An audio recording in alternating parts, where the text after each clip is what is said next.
नमस्कार बच्चों। आज नया लेसन लेके मैं आया हूँ। इसका नाम है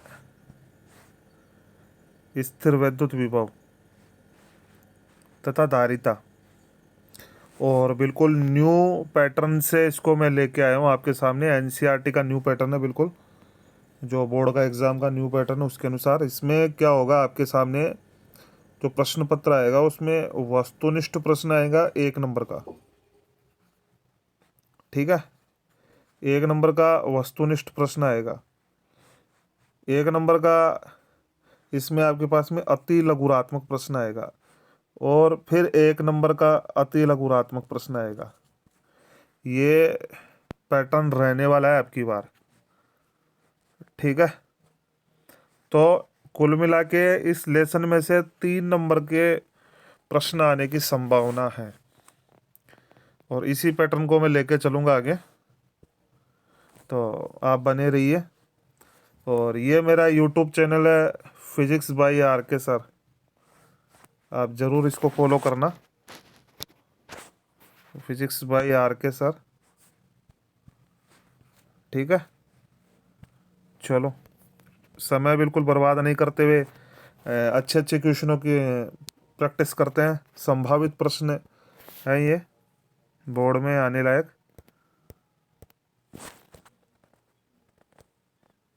एक पहले प्रश्न की ओर बढ़ते हैं। बिल्कुल एनसीईआरटी को फॉलो करूंगा मैं। आवेश आवेश के समतुल्य राशि कौन सी है? अरे सर, ये प्रश्न कहाँ से आ गया? देखो, जो कूलाम का नियम होता है ना, उसमें F इज टू के Q1 Q2 upon R square, ये इसका फॉर्मूला होता है। और आपने कक्षा 11 में ग्रेविटेशनल फोर्स भी पढ़ा होगा, एफ जी। इसका फॉर्मूला क्या होता है? F G is equal to capital G M1 M2 upon R square. यहाँ देखो दो चीज़ सिमिलरिटी है। एक तो ये आवेश देखो यहाँ से, और ये द्रव्यमान देखो। ठीक है, तो आवेश के समतुल्य राशि है द्रव्यमान, तो राइट आंसर हो जाएगा ये। बिल्कुल एनसीईआरटी में दे रखा है ये, इसलिए मैंने इस क्वेश्चन को लिया है। आगे अगला क्वेश्चन चलते हैं अपन। अगले क्वेश्चन की तरफ चलते हैं। निम्न में से कौन सा बल संरक्षी बल का उदाहरण नहीं है? यहाँ इस पे कॉन्सेंट्रेट करना है, उदाहरण नहीं है। बच्चे क्या करते हैं, निम्न में से कौन सा बल संरक्षी फटाफट देख के कूलाम बल पे टिक मार देते हैं। बोले सर हमने तो बहुत अच्छा करके आया पेपर, और उनका वो प्रश्न गलत हो जाता है। इसका मतलब उन्होंने नोटिस नहीं किया नहीं को। ठीक है, पढ़ते हैं। स्प्रिंग बल संरक्षी बल है क्या? बिल्कुल है। गुरुत्वाकर्षण बल संरक्षी बल है क्या? बिल्कुल है। कूलाम बल है? बिल्कुल है। नहीं है घर्षण बल। बोले सर संरक्षी बल क्या होता है? देखो क्या होता है संरक्षी बल। ये एक वस्तु यहाँ पे है, और एक यहाँ पर इसको पहुँचना है ए पॉइंट पे। अगर मैं इधर से जाने का मेरा किया गया कार्य W1 है, यहाँ से यहाँ तक जाने का कार्य W2 है, और ऐसे मैं जा रहा हूँ और ये W3 है, और हर रास्ते से किया गया कार्य बराबर हो, तो इस प्रकार के बलों को अपन संरक्षी बल कहते हैं। ठीक है, आगे चलते हैं नेक्स्ट स्लाइड की ओर। हाँ यार, अनंत पर विद्युत स्थितिज ऊर्जा का मान कितना होता है? अनंत पर विद्युत स्थितिज ऊर्जा का मान कितना होता है भाई? एक होता है कि बिल्कुल एक तो नहीं होता है। अनंत होता है कि अनंत पे अनंत नहीं होता है। अनंत पे शून्य होगा, ये ध्यान रखना भाई। अच्छा इंपॉर्टेंट प्रश्न है। अनंत पर विद्युत स्थितिज ऊर्जा का मान शून्य होता है। ठीक है ना, ये ध्यान रखना। अनंत पे अनंत नहीं होता है, अनंत पे कितना होगा? शून्य होगा। नेक्स्ट क्वेश्चन की ओर चलते हैं। निम्न में से कौन सा बल संरक्षी बल का उदाहरण नहीं है? ये तो फिर से वापस वही रिपीट हो गया। हाँ, अब लेते हैं। किसी बिंदु पर आवेश क्यू की स्थितिज ऊर्जा बाह्य बल द्वारा आवेश क्यू को अनंत से उस बिंदु तक लाने में किसके बराबर होती है भाई? क्या प्रश्न है सर, समझ में ही नहीं आया। देखो, इसको धीरे धीरे पढ़ते हैं और प्रश्न को पढ़ते हैं। किसी बिंदु आवेश क्यू की स्थितिज ऊर्जा, किसी बिंदु आवेश, किसी बिंदु आवेश क्यू की स्थितिज ऊर्जा बाह्य बल द्वारा आवेश क्यू को अनंत से उस बिंदु तक लाने में किए गए किसके बराबर होती है भाई? जैसे मान लो ये विद्युत क्षेत्र है अपने पास में, और कहाँ से ला रहे हैं भाई? अनंत से, इनफाइनाइट से किसी आवेश क्यू को अपन लेके आ रहे हैं यहाँ तक। लाने में अपन को क्या करना पड़ेगा भाई? कार्य करना पड़ेगा। किसी भी चीज़ को अपन लेके आते हैं तो क्या क्या करना पड़ेगा? कार्य करना पड़ेगा। ठीक है। बोले सर ये कार्य क्यों करना पड़ा? क्योंकि यहाँ पर भी एक प्लस क्यू आवेश ऑलरेडी रखा हुआ है। ठीक है, इसकी डायरेक्शन इस प्रकार से है बाहर की ओर, और हम इस आवेश प्लस को इसके पास में लेके आ रहे हैं, तो क्या करेगा? ये वाला प्लस इस वाले प्लस को प्रतिकर्षित करेगा, इधर भेजेगा वापस। बोले तो मेरे पास में मत आ भाई, दूर रहे। इस स्थिति में क्या होगा? फिर भी हम इसको लाना चाहते हैं। और देखो, एक चीज़ का ध्यान में रखना, सिस्टम इस प्रकार से हो कि इसकी स्थिति पे कोई प्रभाव नहीं पड़े। मतलब इसको धीरे धीरे स्लोली स्लोली स्लोली लेके आएंगे इसको। ठीक है, तो किसी भी चीज़ को हम लेके आते हैं तो क्या करना पड़ता है? कार्य करना पड़ता है, डब्लू। डब्लू जब कार्य करता है तो यही कार्य किसके रूप में संचित हो जाता है? किसके रूप में संचित हो जाता है? स्थितिज ऊर्जा के रूप में संचित। तो शक्ति भी आंसर नहीं होगा, बल भी आंसर नहीं होगा, ऊष्मा भी नहीं आंसर होगा। आंसर हो जाएगा कार्य। कार्य आंसर हो जाएगा भाई। किसी बिंदु पर आवेश क्योंकि स्थितिज ऊर्जा। ठीक है, थोड़ा सा और इसको मॉडिफाई करके समझाता हूँ मैं। देखो, ये एक बिंदु है, इस बिंदु पर अपने पास में एक, ये पेन को क्या हो गया भाई? क्यों चार्ज रखा हुआ है, क्यों आवेश रखा हुआ है, और मैं अनंत से, इनफाइनाइट से इस कैपिटल क्यू चार्ज को लेके आ रहा हूँ इनफाइनाइट से। यहाँ इसकी जो ऊर्जा है, स्थितिज ऊर्जा, इसको मैंने लिखा है यू इनफाइनाइट, अनंत पे। तो अपन जानते हैं इस अनंत पे स्थितिज ऊर्जा का मान 0 होता है। और यहाँ पर मान लो कोई बिंदु P दे दिया, इस बिंदु P पर स्थितिज ऊर्जा बोल दी मैंने यूपी। ठीक है, अब चूंकि आवेश को लेके आ रहे हैं तो क्या करना पड़ रहा है? कार्य करना पड़ रहा है। कहाँ से कहाँ ला रहे हैं सर? इनफाइनाइट से बिंदु P तक। तो इस स्थिति में इसका जो फॉर्मूला हो जाएगा वो ध्यान रखो, क्या हो जाएगा? डब्लू इनफाइनाइट से बिंदु P तक लाने में किया गया कार्य क्या होगा भाई? ये चीज़ तो है प्रारंभिक, और इधर देखो, इधर ये रहा, ये है अंतिम। तो अंतिम में से प्रारंभिक को घटा देंगे, यूपी माइनस यू इनफाइनाइट, तो फाइनल रिजल्ट अपने पास में आ जाएगा यूपी। ये वो यूपी बिहार वाला नहीं है, ये यू और पी है उस बिंदु तक। तो किया स्थितिज ऊर्जा किए गए कार्य के रूप में संचित हो जाती है। इंपॉर्टेंट प्रश्न है भाई, काफ़ी अच्छा प्रश्न है। रटने की कोशिश मत करना, इसमें ध्यानपूर्वक समझने की कोशिश करना है इसको। नए एनसीईआरटी के नए पैटर्न के अनुसार आपको बिल्कुल पढ़ा रहा हूँ। ठीक है, तो जो बोर्ड में 1 नंबर का जो प्रश्न आएगा उसकी अपन तैयारी कर रहे हैं। ठीक है, अगला चलते हैं। अनंत पर, एक मिनट, ये क्या हो गया? अनंत पर विद्युत विभव का मान कितना होता है? बोले सर इतने सरल सवाल आप ले रहे हो, क्या परीक्षा में आते हैं क्या? बोले सरल सवाल है तो अपन को अटका देते हैं, क्योंकि देखो यहाँ पे अनंत लिखा हुआ है और यहाँ पे भी अनंत है। बच्चे क्या करते हैं जल्दबाजी में, वो ये इस क्वेश्चन पे टिक मार के आ जाते हैं, जबकि उनका ये गलत हो जाता है। अनंत पर विद्युत विभव का मान भाई शून्य होगा, शून्य मानते हैं अपन, क्या लेके चलते हैं, शून्य। तो ये राइट आंसर शून्य। ध्यान में रखना, अनंत पे वी इनफाइनाइट, एक मिनट इसको मैं ढंग से लिखने की कोशिश करता हूँ।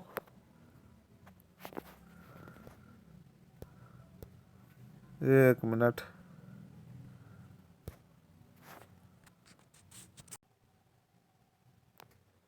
हाँ, अनंत पे विद्युत विभव मान लो या अनंत पे स्थितिज ऊर्जा मान लो, इन दोनों का मान शून्य लेना है भाई। ये भी प्रश्न पूछ लेता है, आया हुआ है एग्जाम के अंदर, तो आप लोगों को बिल्कुल विशेष ध्यान देना है, ठीक है। ओके, आगे चलते हैं नेक्स्ट क्वेश्चन पे। एकांक एकांक आवेश को विद्युत क्षेत्र के अनंत से किसी बिंदु तक विस्थापित करने में किया गया कार्य। एकांक आवेश को, ये पेन नहीं चल रहा भाई, एक मिनट रुकना। हाँ, एकांक आवेश को विद्युत क्षेत्र के अनंत से किसी बिंदु तक विस्थापित करने में किया गया कार्य। अब सर ये क्या प्रश्न आ गया, एकांक आवेश को मतलब एक आवेश है, क्यों, उसका मान कितना है भाई, एक है, आवेश है उसका मान कितना है, एक है। विद्युत क्षेत्र में ये क्या नहीं है भाई, मान लो ये विद्युत क्षेत्र है अपने पास में, इस प्रकार से समझने की कोशिश करना भाई। और इसमें एकांक आवेश को अनंत से लाएंगे भाई, कहाँ से लेके आ रहा हूँ मैं, अनंत से, अनंत से मैं लेके आ रहा हूँ, अनंत से लेके आ रहा हूँ, तो मतलब विस्थापित करने में किया गया कार्य मतलब W, ये क्या कहलाएगा भाई बताओ, ये विद्युत विभव के बराबर होगा। किसके बराबर होगा, विद्युत विभव के, क्योंकि विभव की परिभाषा क्या होगी, V is equal to W upon Q, ठीक है। तो कार्य विस्थापित करने में कार्य, अब चूंकि देखो यहाँ पे जो Q है ना, ये नीचे, इसका मान एक हो गया, तो V is equal to W, तो जो कार्य है वो किसके बराबर हो जाएगा, V के बराबर हो जाएगा। विभव की परिभाषा है ये, विभव की परिभाषा है, सीधा परिभाषा लिख दिया मैंने, विभव की परिभाषा लिख दी मैंने सीधी की सीधी, ठीक है। एकांक आवेश को विद्युत क्षेत्र में अनंत से किसी बिंदु तक विस्थापित करने में किया गया कार्य विद्युत विभव कहलाता है। तो राइट आंसर आ गया अपने पास में विद्युत विभव। एक मिनट रुकना भाई, ये पेन मिस्टेक हो गया।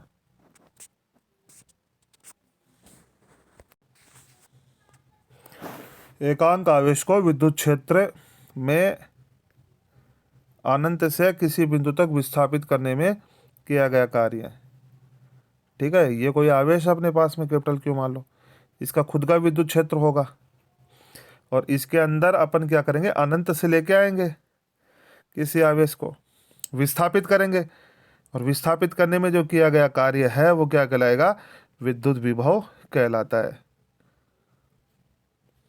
ठीक है। आगे चलते हैं नेक्स्ट। बिंदु आवेश के कारण विद्युत द्विध्रुव दूरी के साथ निम्न में से किस प्रकार से परिवर्तित होता है। अच्छा प्रश्न है भाई। क्या होता है कि अपन फॉर्मूले भी याद कर लेते हैं, सब कुछ याद कर लेते हैं, फिर भी प्रश्न अपने गड़बड़ हो जाता है, क्योंकि अपन क्वेश्चनों की जो तैयारी है, प्रैक्टिस है, एग्जाम के पॉइंट ऑफ व्यू से नहीं करते हैं, ठीक है। अब बिंदु आवेश के कारण विद्युत विभव, किसके कारण भाई, बिंदु आवेश के कारण, एक मिनट रुकना भाई, बिंदु आवेश के कारण।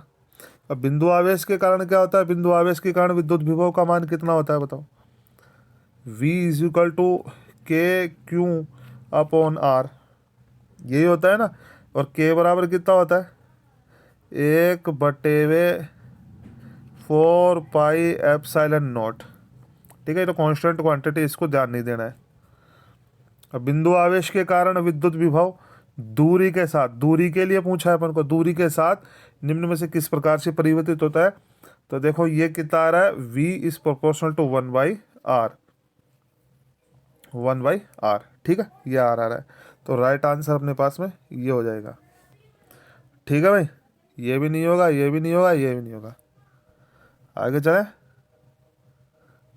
ठीक है, आगे चलते हैं भाई। हाँ, ये ग्राफ मैंने एक डायरेक्ट ले लिया है, इसमें मैं क्या समझाना चाह रहा हूँ उसको समझो आप। मान लो कभी कभार एग्जाम के अंदर आपको इस प्रकार से ग्राफ दे दिए, यहाँ देखिए विद्युत क्षेत्र और विद्युत विभव, और ये है दूरी आर में एक ग्राफ दे दिया। तो इसमें ध्यान रखना, ये जो इस प्रकार से दो लाइनें खींची हुई है, ये एक तो ये लाइन खींची हुई है और एक ये लाइन खींची हुई है। ठीक है, दो लाइन खींची हुई है। तो आप ये बस इतना सा ध्यान रखना, जो पहली वाली जो लाइन है ना वो वी की है। किसकी है भाई? वी की। इतना सा याद रख लेना, पहली वाली लाइन किसकी है? वी की है। दूसरी किसकी है? ई की है ना। पहली पहले जो शुरुआत में जो लाइन है, अच्छा सर ये गलती क्या करते हैं, दोनों ये चीज़ याद करने के चक्कर में दोनों गलत करके आ जाते हैं। तो अपन को केवल एक चीज़ याद रखो, जो वी पहली लाइन किसकी है भाई? वी की है। पहली लाइन किसकी है? वी की है ना। वैसे तो देखो, आप अगर आप ये we is proportional to 1/r² और we is proportional to 1/r, इस वाले फॉर्मूले से अगर ग्राफ बनाने की कोशिश करोगे तो आपके पास में ग्राफ ऐसे आ जाएगा। ठीक है, लेकिन इसको अगर थोड़ा सा याद रख लोगे तो एग्जाम में थोड़ा सा माथापच्ची कम हो जाएगी। ये जो पहली वाली लाइन है वो किसकी है भाई? वी की है। ठीक है, इसको याद रखो, तो जो शेष बच गया वो किसकी है? ई की है। चलो नेक्स्ट स्लाइड पे चलते हैं। ये एक छोटा सवाल लिया है मैंने। बिंदु आवेश, ये आवेश है अपने पास में 4 × 10⁻⁻7 कूलाम, भाई कूलाम सी लिखा हुआ भूल गए, के कारण 9 सेंटीमीटर की दूरी पर स्थित किसी किसी बिंदु पी पर विभव का मान ज्ञात कीजिए। विभव का मान ज्ञात कीजिए। इसको देखो वापस, आवेश 4 × 10⁻⁻7 कूलाम के कारण। तो मान लो ये एक आवेश है अपने पास में, 1 मिनट रुको, ये आवेश अपने पास में यहाँ पे, क्यों, और इसका मान कितना है भाई? 4 × 10⁻⁻7। इससे कितनी दूरी पर? इससे 9 सेंटीमीटर की दूरी पर, 9 सेंटीमीटर की दूरी पर एक बिंदु पी है, उस पर विद्युत विभव का मान मैं ज्ञात करना चाहता हूँ। तो बिंदु आवेश क्यू के कारण उससे आर दूरी पर, बिंदु आवेश क्यू के कारण उससे आर दूरी पर विद्युत विभव का मान कितना होता है बताओ? V =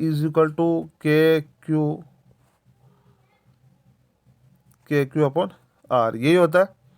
तो वैल्यू पुट करेंगे सारी की सारी। के की वैल्यू कितनी होती है? 9 × 10⁹ और क्यू की वैल्यू देखो कहाँ दे रखी है क्वेश्चन में, ये रही 4 × 10⁻⁻7 कूलाम, -7 कूलाम अपॉन 9। अब चूंकि यहाँ देखो सेंटीमीटर है, इसको मीटर में चेंज करेंगे, डिवाइडेड बाई 100।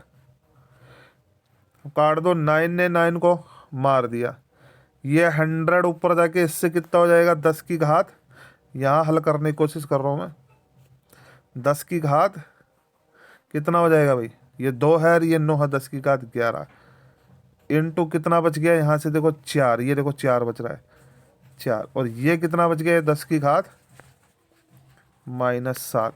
तो देखो इसको हल करेंगे, कितना आ गया? 7 और 4 11। ठीक है, तो 4 × 10 की घात कितनी हो जाएगी? 4। आंसर किस में आएगा? विभव का वोल्ट में। क्या पूछ रहा है? विभव पूछ रहा है ना, तो यहाँ पे देखो आंसर में ये वोल्ट लगाना भूल गए तो आप लगा लेना वोल्ट। कौन सा आंसर मैच कर रहा है भाई? ये सेकंड वाला, सेकंड आंसर मैच कर रहा है। ठीक है, तो परीक्षा में घबराना नहीं है, छोटे छोटे ऐसे न्यूमेरिकल आ जाते हैं तो आराम से आप कर देना। नेक्स्ट स्लाइड पे चलते हैं। विद्युत द्विध्रुव की दिशा होती है, विद्युत द्विध्रुव। अब द्विध्रुव भी कई बच्चों को नहीं पता है क्या होता है। द्वि का मतलब होता है दो, द्वि का मतलब होता है दो, दो ध्रुव। दो ध्रुव का मतलब एक तो प्लस होगा और एक माइनस होगा, ये दोनों पास पास में स्थित हो, पास पास में स्थित हो। इनके मान तो समान रहेंगे, इनके मैग्नीट्यूड तो समान रहेंगे, मान तो समान रहेंगे, पर इन पर जो आवेश होगा, देखो एक पे प्लस है और एक पे माइनस है, ये दोनों दोनों अलग अलग है। अगर एक दूसरे से अल्प दूरी पर स्थित हो तो आवेशों की इस युग्म को क्या कहते हैं अपन, द्विध्रुव कहते हैं। और इसकी दिशा बच्चों ध्यान रखना माइनस से प्लस की ओर होती है, माइनस से प्लस की ओर होती है। तो राइट आंसर हो गया माइनस क्यू आवेश से प्लस क्यू आवेश का पहला जो आंसर है ये माइनस क्यू आवेश से प्लस क्यू आवेश की तरफ होती है। ध्यान रखना इस क्वेश्चन को, अच्छा सवाल है। नेक्स्ट स्लाइड पर चलते हैं। वैद्युत द्विध्रुव पर वैद्युत द्विध्रुव पर कुल कितना आवेश होता है। अब बच्चे कंफ्यूजन हो जाते हैं कि द्विध्रुव पर आवेश किस पे, वैद्युत द्विध्रुव पर कुल आवेश पूछ रहा है भाई, कुल आवेश। देखो द्विध्रुव क्या होता है, एक तो प्लस और एक माइनस, इन दोनों का जो जोड़ा होगा वो क्या कहलाएगा, द्विध्रुव। तो कुल आवेश नेट चार्ज कितना हो जाएगा, देखो ये प्लस है और ये माइनस है, एक दूसरे के प्रभाव को निरस्त कर देते हैं, मतलब नेट जीरो हो गया। नेट आवेश, नेट चार्ज कितना हो जाएगा, जीरो। नेट चार्ज कितना हो जाएगा, जीरो। तो अपने पास में राइट आंसर आ गया शून्य। आगे चलते हैं। अच्छा सवाल है भैया।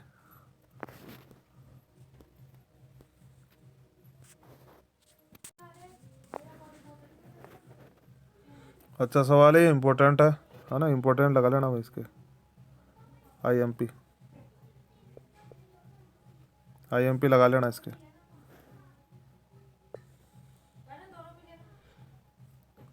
ठीक है। द्विध्रुव के कारण विद्युत विभव निम्न प्रकार से दिया जा सकता है। ये फॉर्मूला सर ये क्या समझ में नहीं आ रहा, देखो मैं लिख के बताता हूँ। द्विध्रुव के कारण विद्युत विभव है V is equal to 1/4 pi epsilon naught P dot R cap upon R square. ये है भाई फॉर्मूला। ठीक है, इसको इसको के भी लिख सकते हैं, के भी लिख सकते हैं के।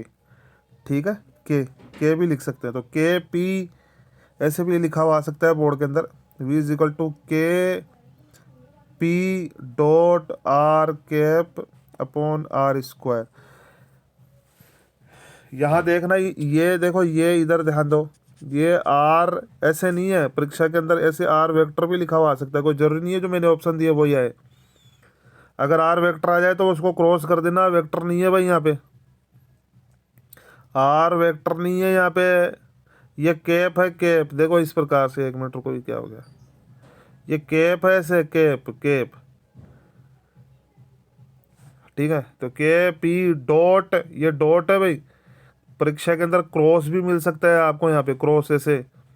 तो भाई क्रॉस दिखे तो क्रॉस को तो क्रॉस कर देना इस वाले सूत्र में। ठीक है, तो राइट आंसर कौन सा हो जाएगा बताओ, ये 3 वाला भी नहीं होगा, ये भी नहीं होगा है। कुछ बच्चे इसको करके आ जाएंगे इसको, क्योंकि उन्हें तो याद है, क्या याद है सर, हमें तो ये याद है V इज इक्वल टू के क्यू अपॉन आर। अरे ये तो ये होता है, ये करके आ जाएंगे, जबकि उनका ये गलत हो जाएगा। एक बार स्क्रीनशॉट ले लेना या इसको देख लेना, है ना, मैंने रोक के रखा हुआ, आराम से देख लो इसको। अब काट रहा हूँ, है ना, ये लो। तो राइट आंसर कौन सा हो जाएगा, पहला ए राइट आंसर हो जाएगा इसका। अरे एक मिनट, बैकग्राउंड में चला जाता है ये। इसका राइट आंसर क्या हो जाएगा भाई, ए। एक मिनट, ठीक है, ए हो जाएगा। अगला चलो, अगला है द्विध्रुव के अक्ष पर विद्युत विभव का मान होता है। द्विध्रुव के अक्ष पर विद्युत विभव का मान, V का मान पूछ रहा है भाई अक्ष पे। और सर ये अक्ष से निरक्ष क्या होते हैं, पहले तो ये समझाता हूँ। तो ये माइनस क्यों है और ये प्लस क्यों है। अगर इन दोनों को मैं मिला दूं तो ये जो मिलाने वाली रेखा, तो ये तो कहलाती है बेटाओ अक्ष, बच्चों अक्ष।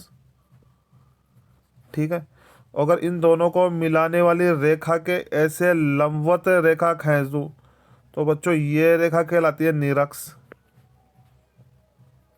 अब कुछ बच्चे सोच रहे हैं, बोले सर इतना सरल सवाल करवा रहे हैं, जब परीक्षा में आता है ना तो बच्चों ये सरल सवाल ही खट गलत हो जाते हैं अपने।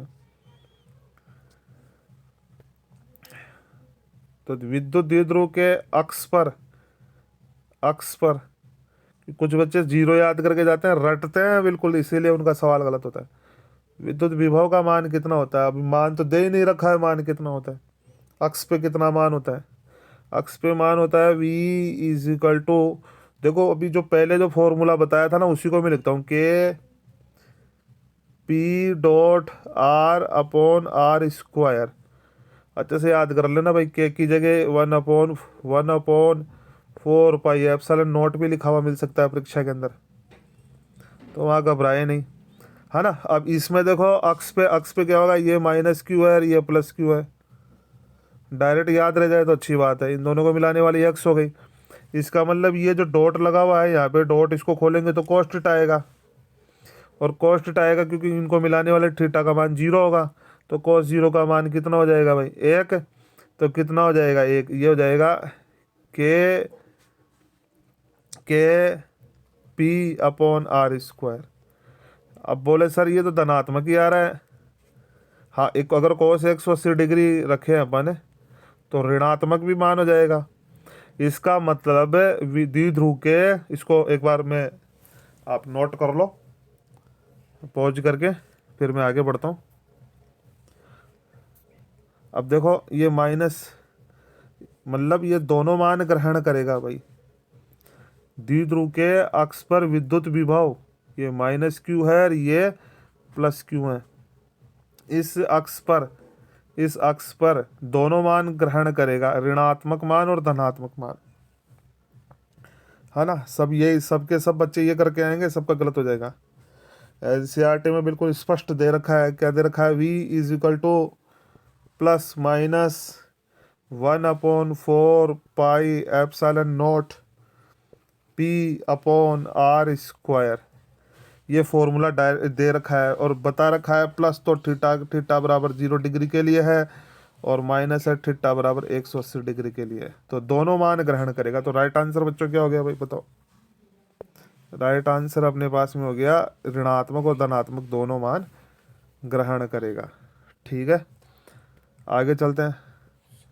हाँ, अब ये देखो, द्विध्रुव के निरक्ष पर विद्युत विभव। अब बच्चे रटते हैं ना, ये करके आ जाएंगे, बोले धनात्मक और ऋणात्मक दोनों होंगे। गलत हो गया ना, ये गलत हो गया भाई।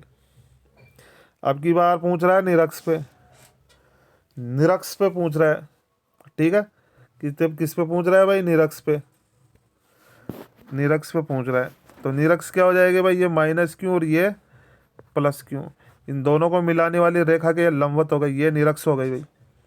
इस पे यहाँ निकालो, यहाँ निकालो, यहाँ निकालो, किसी भी पॉइंट पे निकालो, 0 मान प्राप्त होगा। बोले सर कैसे प्राप्त होगा, करके बताओ इसको। अभी एक फॉर्मूला बताया था मैंने, V is equal to K P dot are के अपॉन आर स्क्वायर। भाई इसको रिमेंबर रख लेना, याद कर लेना भाई, एग्जाम की दृष्टि से डायरेक्ट भी पूछ सकता है आपको। थीटा पे निर्भरता बताता है ये। ठीक है, अब यहाँ से देखो, इस डॉट को ओपन करेंगे तो कॉस्ट आएगा। कैसे? देखो इसको मैं ढंग से ही करके बताता हूँ एक बार। अरे भाई हाँ, V, एक minute, V is equal to K P dot R cap upon R square. अब इसको ओपन करते हैं, के पी कोस थीटा। अब सर आर कैप कहाँ गया बच्चों? आर कैप जो है ना, एकांक सदिश है, इसका मान 1 होता है। 1 को किसी भी संख्या से गुणा करूंगा तो वापस वही संख्या आ जाएगी, अपॉन आर स्क्वायर। अब देखो निरक्ष ये होता है, निरक्ष ये होता है, मतलब थीटा का मान 90 डिग्री है, तो मैं रखा K P cos 90 degree upon R square. Cos 90 का मान कितना होता है बच्चों? 0 होता है, 0 होता है, तो के पी गुणा 0 अपॉन आर स्क्वायर। तो अपने पास में आंसर आ जाएगा 0। बच्चों रट्टे नहीं लगाने हैं, थोड़ा बहुत दिमाग भी लगाना है। ऐसे नहीं है कि प्रश्न हिंदी में लिखा हुआ है तो इसका मतलब इसमें फिजिक्स नहीं है। समझ में आ रही है ना? आप लोग क्या सोचते हो, अरे ये सर ने क्या क्या पीपीटी बनाई है, ये क्या क्वेश्चन बनाए हैं, हिंदी में लिखे हुए हैं ये, तो इसमें तो फिजिक्स तो कहीं लिखी हुई नहीं है। इसमें बच्चों फिजिक्स नहीं, इसमें बहुत गहराई है ना? थोड़ा ध्यान से पढ़ने की कोशिश करना। लगभग लगभग मैं सारे प्रश्न ऐसे कवर करा दूंगा कि एक भी प्रश्न छूटने की संभावना नहीं रहेगी अगर आपने ध्यान से पढ़ा होगा तो। अगला क्वेश्चन पे जाते हैं अपन।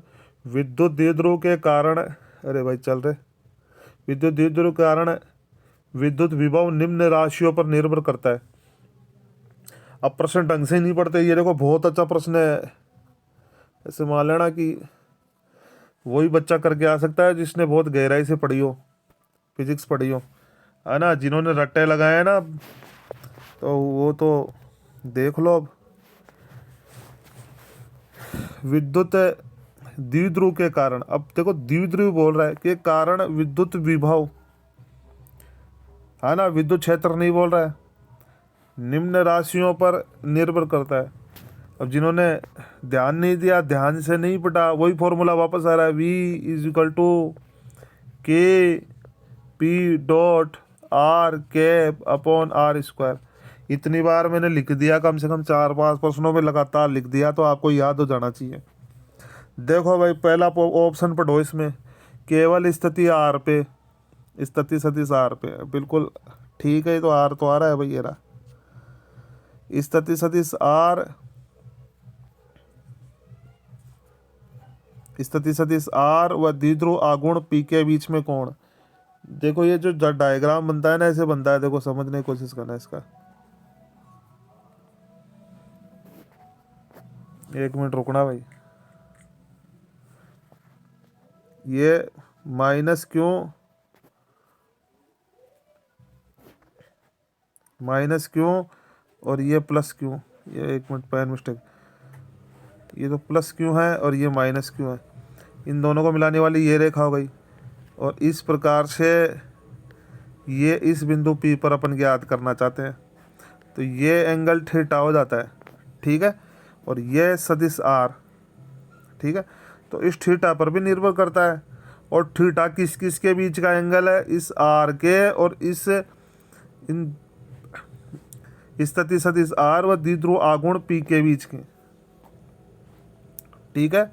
इन दोनों के बीच का कोण है भाई ये। सर ये द्विध्रुव आघूर्ण P क्या है, अबे इसकी दिशा -P से प्लस Q की ओर होती है ना, तो इस ये एक तो ये हो गया और एक ये हो गया R, ठीक है। इन दोनों के बीच पे निर्भर करता है।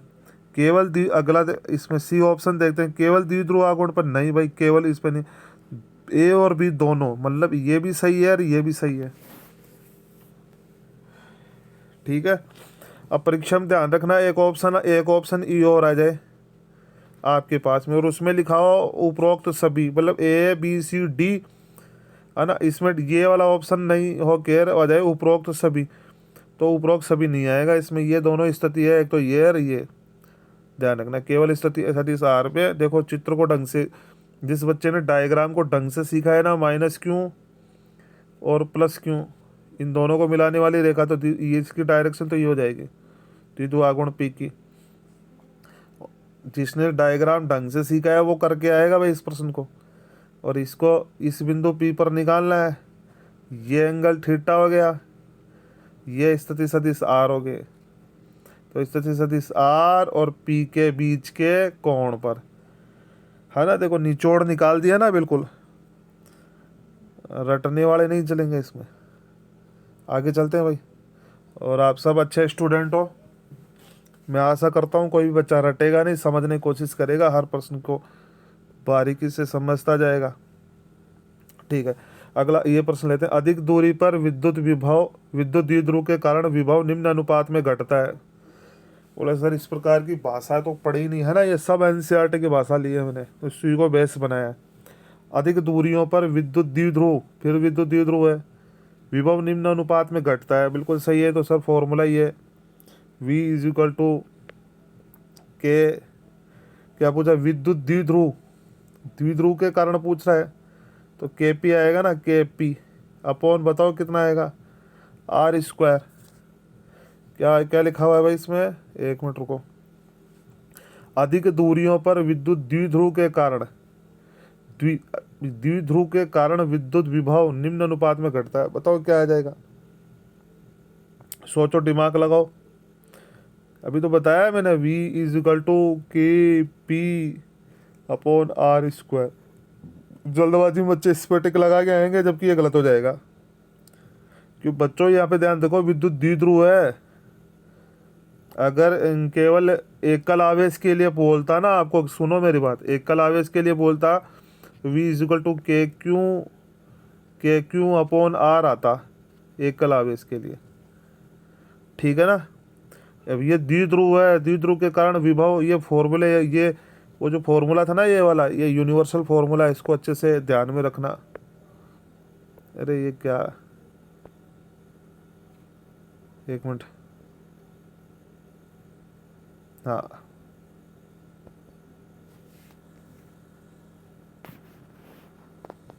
मिस्टेक हो जाती है भाई। V is equal to K P dot are के अपॉन आर स्क्वायर। ये किसका फॉर्मूला है बताओ, देखें, सोचो आप। ये विभव का फॉर्मूला है। किसका फॉर्मूला है सर, बोलो, विभव का। और किसके कारण है, द्विध्रुव के कारण। समझ में आ रही है ना, द्विध्रुव के कारण। द्विध्रुव क्या होता है, एक माइनस और एक प्लस दोनों पास पास में रखे हुए हैं, तो ऐसे युग्म को क्या कहेंगे, द्विध्रुव कहेंगे। जिनके दिशा तो अलग अलग होती है, एक तो प्लस होगा एक माइनस होगा, लेकिन उनके जो मान है ना, परिमाण, मैग्नीट्यूड, दोनों के बराबर होते हैं, इसको द्विध्रुव कहते हैं। तो बताओ कौन सा ऑप्शन सही रहेगा इसमें, ये बी ऑप्शन सही रहेगा। ठीक है, आगे चलते हैं अपन। अरे ये तो पूरा है नहीं, चलो कोई बात नहीं। हाँ, ये प्रश्न देखो भाई, पूरा प्रश्न एक साथ ले लिया मैंने, है ना इसमें। एक मिनट, समविभव पृष्ठ के बारे में निम्न में से कौन सा कथन सत्य है। समविभव पृष्ठ क्या होता है, देखो, सम का मतलब समान, और विभव का मतलब विभव, और पृष्ठ का मतलब पृष्ठ। ये तो सबको पता ही है। बोले सर आपने तो ये सीधा ही बोल दिया, सम का मतलब सम, विभव का मतलब विभव, पृष्ठ का मतलब पृष्ठ। देखो पहला पढ़ते हैं। समविभव ऐसा पृष्ठ है जिसके प्रत्येक बिंदु पर विभव का मान नियत रहता है। भाई बिल्कुल सत्य है, विभव का मान क्या रहता है, नियत रहता है। विभव चेंज नहीं होता, परिवर्तित नहीं होता। अगला पढ़ो। एकल आवेश के लिए सम विभव पृष्ठ समकेंद्रीय गोले होते हैं। भाई ठीक है, एकल आवेश के लिए मान लो एक ही आवेश है, और इसके लिए देखो विद्युत क्षेत्र रेखाएं तो ऐसे बनेगी। क्या बना रहा हूँ मैं, विद्युत क्षेत्र रेखाएं, और जो पृष्ठ होंगे ना, ऐसे गोले होंगे, समकेंद्रीय गोले। ठीक है ना, अगला पढ़ते हैं। समविभव पृष्ठ के सी पॉइंट देखो, समविभव पृष्ठ के किसी भी बिंदु पर विद्युत क्षेत्र सदैव उस बिंदु पर अभिलंबित होता है। ये भी बिल्कुल ठीक है। समविभव पृष्ठ के किसी बिंदु पर विद्युत क्षेत्र सदैव ही उस बिंदु पर अभिलंबित होता है। मतलब क्या है कि ये जैसे मान लो विद्युत क्षेत्र है इस प्रकार से, अगर इसका समविभव पृष्ठ बनाना तो कैसे बनेगा, ऐसे, इसके लंबवत। ठीक है, तो ये भी ठीक है। अगला प्रश्न पढ़ते हैं डी। समविभव पर डी की तरफ ध्यान दो। समविभव पृष्ठ पर किसी परीक्षण आवेश को गति कराने पर कोई कार्य नहीं करना पड़ता है, मतलब कार्य शून्य होता है। ये भी सही है। अब देखो, ये जो चार है ना, ये चार अपने अपने चार बड़े प्रश्न है अलग अलग। इन चारों को मैंने समय बचाने के लिए एक साथ एक में डाल दिया, जिसमें सबसे विस्फोटक ये है ना, ये डी है। डी सबसे विस्फोटक, कि समविभव पृष्ठ पर किसी परीक्षण आवेश को गति कराने पर, कोई आवेश है, मान लो समविभव पृष्ठ क्या है, ये एक समविभव पृष्ठ है, मान लो इस पे कोई आवेश है। ये इस आवेश को मैं यहाँ से लेकर यहाँ तक जाऊँ, बोले कितना कार्य करना पड़ेगा, डब्लू बताओ भाई। डब्लू होगा 0। बोले सर कैसे 0, मेरे को बताओ सर 0 कैसे हुआ। देखो भाई, ये समविभव पृष्ठ है, यहाँ पर V का मान कितना है, जैसे मान लो 5 वोल्ट है, यहाँ पे भी कितना होगा, 5 वोल्ट है, यहाँ पे भी कितना होगा भाई, 5 वोल्ट है, यहाँ पे भी कितना होगा, 5 वोल्ट है। सब जगह 5 वोल्ट ही मान लिया। अब मैं इस आवेश को यहाँ से लेकर यहाँ तक लेके जाऊँगा। ठीक है, तो अब कार्य कितना होगा, कार्य वी इज इक्वल टू कितना हो जाएगा भाई, एक minute, v is equal to कितना होता है, W अपॉन Q, है ना। अब चूंकि यहाँ से यहाँ तक लेके गए थे 5 वोल्ट ये था और 5 वोल्ट ये था, है ना। तो अंतिम अंतिम में अंतिम में से प्रारंभिक को घटा देंगे तो 5 माइनस 5 बटेवर W अपॉन Q, 5 में से 5 गए तो भाई 0, ठीक है। इस Q को इससे गुणा कर लो तो भी 0, तो W बराबर 0। इसका मतलब क्या है, देखो नोट कर लो इसको, समविभव पृष्ठ पर, समविभव पृष्ठ है ये, समविभव पृष्ठ के एक बिंदु से दूसरे बिंदु तक विस्थापित कर, याद कर लेना इसको, और वैसे मैंने सोल्व करके बता दिया इसको। समविभव पृष्ठ के एक बिंदु से दूसरे बिंदु तक विस्थापित करने में किया गया कार्य कितना होता है। देखो ये समविभव पृष्ठ है अपने पास में, है ना। समविभव पृष्ठ ऐसे भी होते हैं, मान लो ऐसे बने हुए दिख जाए आपको, है ना। जब बहुत ज़्यादा दूर होगा ना आवेश तो आने वाले क्या हो जाएंगे, पृष्ठ के लंबवत हो जाएंगे। और यहाँ से यहाँ लेके आऊँ तो मान लो इस प्रकार से हो समविभव पृष्ठ, बोले सर ऐसा हो, मैं यहाँ से इस कोने पे लेके आऊँ तो सर यहाँ से मैं सर यहाँ से इस कोने पे लेके जाऊँ तो भी कार्य 0 ही होगा, किधर भी ले जाओ भाई, ठीक है। और ये सी पॉइंट, ये बी पॉइंट देखो, बी पॉइंट एकल आवेश के लिए समविभव पृष्ठ समकेंद्रीय गोले होते हैं। तो ये अलग से पूछ सकता है आपको कि एकल आवेश के लिए समविभव पृष्ठ कैसे होते हैं, समकेंद्रीय गोले होते हैं, समतल पृष्ठ होते हैं, है ना। तो समकेंद्रीय गोले होते हैं। समकेंद्रीय गोले का मतलब देखो क्या होता है, कैसे बनेंगे, इस प्रकार से ये प्लस क्यों आवेश है ना। इसमें विद्युत क्षेत्र रेखाएं ऐसे जाएंगी बाहर की ओर प्लस के कारण, ये तो विद्युत क्षेत्र रेखाओं की डायरेक्शन बता रहा हूँ मैं। और इनके जो पृष्ठ कैसे बनेंगे, समविभव पृष्ठ ऐसे गोले बनेंगे, इस पॉइंट को मिला देंगे, इस पॉइंट को मिला देंगे, इस पॉइंट को मिला देंगे, इस पॉइंट को, इस पॉइंट को, इस पॉइंट को, सब पॉइंटों को मिला दो, इनसे गुजरने वाला जो पृष्ठ होगा वो क्या कहलाएगा, समविभव पृष्ठ। तो इस प्रकार से बनेंगे आपके, ठीक है ना। आगे चलते हैं, काफ़ी लंबा वीडियो हो रहा है। ये देखो अच्छा प्रश्न है, ये एक फॉर्मूला लिखा हुआ है, E is equal to minus D upon D R. उपरोक्त समीकरण के बारे में निम्न में से कौन सा कथन सत्य है जहां चिन्हों का अपना भौतिक महत्व है। E is equal to minus D upon D R, देखो इसके बारे में बताता हूँ मैं, ये क्या कहना चाह रहा है। ये विद्युत क्षेत्र E और विद्युत विभव V के बीच में संबंध को बता रहा है। E और V के बीच में, E और V के बीच में संबंध को बता रहा है, रिलेशन को बता रहा है भाई। अब देखो इसमें एक चीज़ कंसेप्ट आप ध्यान रखना, मैं बता रहा हूँ जो, है ना, उस कंसेप्ट को अगर आपने याद कर लिया तो अच्छे अच्छे सवाल लगा दोगे आप, है ना। जो कॉन्सेप्ट वाले सवाल आएंगे, ये विद्युत क्षेत्र की डायरेक्शन है, विद्युत क्षेत्र की डायरेक्शन है, ठीक है। विद्युत क्षेत्र की डायरेक्शन मैंने ऐसे बता दी, मान लो ये पॉइंट ए है और ये पॉइंट बी है, और मैं ए से बी की तरफ जा रहा हूँ। किधर जा रहा हूँ भाई, ए से बी की तरफ। तो ए से बी की तरफ जाऊँगा तो उस दिशा में विद्युत विभव का मान कम होगा भाई। ये किसकी दिशा भाई, ई की दिशा। ये किसकी दिशा, ई की दिशा। और ई की दिशा में अपन चल रहे हैं, है ना। अच्छा इसमें से बताओ, जो स्रोत होगा इस विद्युत क्षेत्र का, जो स्रोत होगा, एक मिनट रुको वापस बताता हूँ ढंग और भी बेटर तरीके से। मान लो ये रेखा ऐसे जा रही है, तो इसे बताओ आवेश इसमें किधर रखा हुआ होगा, यहीं रखा होगा ना। इसका मतलब यहाँ पर क्षेत्र रेखाओं का जो घनत्व होगा वो ज़्यादा होगा, और जैसे जैसे दूर जाएगी कम होती जाएगी, कम होती जाएगी, ठीक है। तो विद्युत विभव, अब ये तो किसकी डायरेक्शन है, ई की डायरेक्शन है।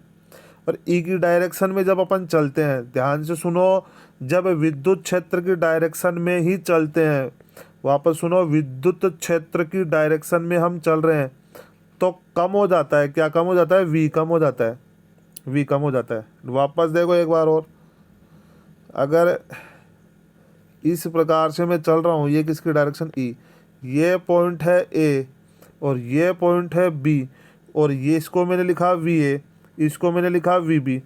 तो तो बताओ ज़्यादा कौन सा है? बोले सर ज़्यादा ये है, ए, क्योंकि आपने बताया था कि ई की तरफ चलने पर, ई की तरफ चलने पर, ई की डायरेक्शन में अपन चलते हैं तो विद्युत विभव कम होता जाता है। ठीक है ना? इस कॉन्सेप्ट को अगर आपने ध्यान दे दिया तो अब पढ़ो इसको। देखो पहला प्रश्न, देखो विद्युत क्षेत्र उस दिशा में होता है जहां विभव में सर्वाधिक हास्य होता है। ये यही है, विद्युत क्षेत्र उस दिशा में होता है, ये रहो, जहाँ विभव में सर्वाधिक कमी होती है। तो अब कमी यहाँ होगी, यहाँ होगी। बोले सर यहीं होगी, इधर तीर का निशान होता है, उधर विद्युत विभव कम होता है। एक मिनट रुको रे, ये अगला ऑप्शन देखे भाई। हाँ, किसी बिंदु पर विद्युत, बी ऑप्शन देखो, बी, किसी बिंदु पर विद्युत विभव क्षेत्र का परिमाण उस बिंदु पर समविभव पृष्ठ के अभिलंबवत विभव के परिमाण के प्रति एकांक विस्थापन परिवर्तन को, ये इसी को हिंदी में लिख के बता रहा है। बोले सर देखो वापस पढ़ो इसको, किसी बिंदु पर विद्युत क्षेत्र का परिमाण, यहाँ तक पढ़ो, ये यही है, ई को बोल रहा है। ठीक है, उस बिंदु पर समविभव पृष्ठ के अभिलंबवत विभव के परिमाण में, ये रहा, इस वी को बता रहा है, प्रति एकांक विस्थापन परिवर्तन, प्रति एकांक विस्थापन परिवर्तन। नीचे देखो डी आर, डी आर, इसका डेरिवेशन भी है, यहाँ पे मैं करवाऊंगा नहीं, काफ़ी वीडियो लंबा हो रहा है। ठीक है, इस ये शॉर्ट में बता रहा हूँ, ये इसी को हिंदी में लिखा है, तो ध्यान रखना आप। सी देखो, विद्युत क्षेत्र उस दिशा में होता है जहाँ विभव में सर्वाधिक वृद्धि होती है, गलत है। उपरोक्त में से कोई नहीं, ये भी गलत हो गया। उपरोक्त सभी सही, ये भी सही नहीं होगा। देखो ये अगर मान लो ये भी सही नहीं होगा, क्योंकि इसमें ये आ गया, तो इसका मतलब देखो इसमें कोई भी ऑप्शन सही नहीं है यहाँ पे प्रश्न के अनुसार। तो इसमें दो ऑप्शन लगभग सही है बिल्कुल, एक तो ए और बी। ठीक है, ए और बी दोनों सही है। ठीक है, ए और बी दोनों सही है, ये ध्यान रखना, ए और बी ये दोनों सही है भाई। अगला ऑप्शन चलते हैं। किसी आवेश को अनंत से बाह्य क्षेत्र के किसी बिंदु तक विस्थापित करने में किया गया कार्य, सॉरी क्या लिखा हुआ है, एक मिनट, हाँ एक मिनट रुको भाई, ये पेन है ना। किसी आवेश को अनंत से बाह्य क्षेत्र के किसी बिंदु तक लाने में किया गया कार्य। हाँ भाई, किसी आवेश को, ये आवेश है भाई, आवेश को अनंत से लेके आ रहे हैं भाई, बाह्य क्षेत्र में मतलब विद्युत क्षेत्र में लेके आ रहे हैं, किसी बिंदु तक, ये बिंदु है, लाने में किया गया कार्य, कार्य क्या कहलाता है? विद्युत विभव कहलाता है। आवेश को लेके आ रहे हैं, आवेश का भाग लगा दिया, तो ये v हो गया। इस v को इससे मल्टीप्लाई कर लो तो क्या आ जाएगा, W is equal to QV। वापस समझो, समझाने में तो मैं कोई दिक्कत नहीं है। ये विद्युत क्षेत्र है, अरे भाई चल जा, ये विद्युत क्षेत्र है इस प्रकार से।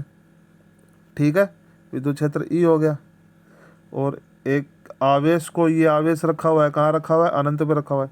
यहाँ से मैं उठा के यहाँ लेके आता हूँ, ठीक है, तो कार्य निकालना है, कार्य इसका। अब किसको लेके आ रहा हूँ? क्यू को लेके आ रहा हूँ, क्यू को भाग लगा दूँ तो क्या आ जाएगा, विभव आ गया, वी की परिभाषा आ गई। इसको इससे मल्टीप्लाई कर दो तो डब्लू बराबर कितना हो जाएगा, QV। डब्लू बराबर QV, तो राइट आंसर हो गया QV ये। अरे भाई चल जा, ये ठीक है। अगला प्रश्न देखो, किसी बाह्य क्षेत्र में, ये क्या हो जाता है इसको, किसी बाह्य क्षेत्र में आवेश Q की स्थितिज ऊर्जा होगी। बाह्य क्षेत्र में आवेश Q की स्थितिज ऊर्जा, कोई भी आवेश Q है उसकी स्थितिज ऊर्जा कितनी होती है भाई?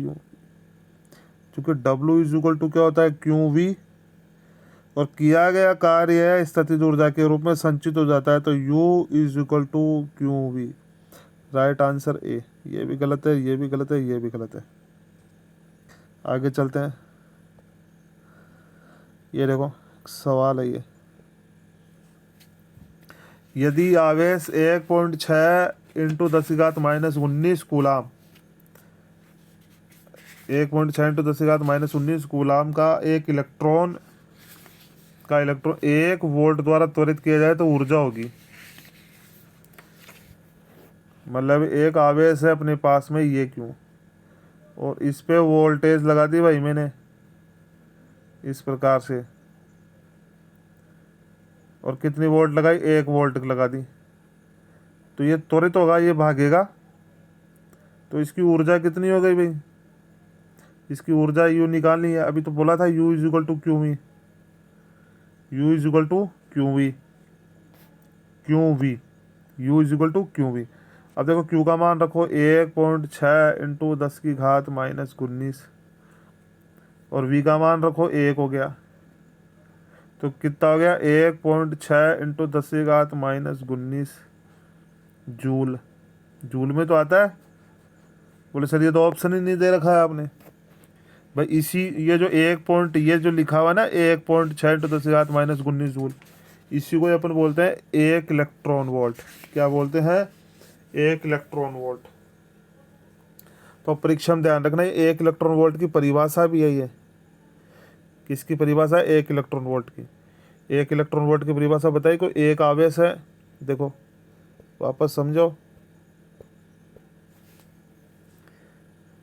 एक आवेश है क्यों, और इसका मान है 1.6 इंटू 10⁻⁻19 कूलाम। अगर इस पे मैं बैटरी लगा दूं भाई, और ये कितने वोल्ट की, 1 वोल्ट की, तो करंट प्रवाहित होगी, मतलब इस आवेश को क्या होगा, त्वरित हो जाएगा, भागेगा, त्वरित भागेगा। तो ऊर्जा कितनी होगी, कितनी ऊर्जा चाहिए, है ना, तो ये कितनी हो जाएगी, 1 इलेक्ट्रॉन वोल्ट होगी। कितनी होगी, 1 इलेक्ट्रॉन वोल्ट होगी। ये 1 इलेक्ट्रॉन वोल्ट की परिभाषा है, इसको ढंग से समझना और याद करना। ठीक है, नेक्स्ट चलते हैं। शायद संभावित आखिरी प्रश्न होगा, किसी बाह्य विद्युत क्षेत्र में द्विध्रुव की, फिर से द्विध्रुव आ गया, स्थितिज ऊर्जा निम्न सूत्र द्वारा दी जाती है। भाई कौन सा सूत्र होगा, 4 ऑप्शन है, सोचो भाई फटाफट। क्या पहला ऑप्शन होगा, क्या बोले नहीं होगा, दूसरा यस, दूसरा ही होगा, ये क्रॉस वाले तो क्रॉस कर दो भाई। U is equal to minus P dot E,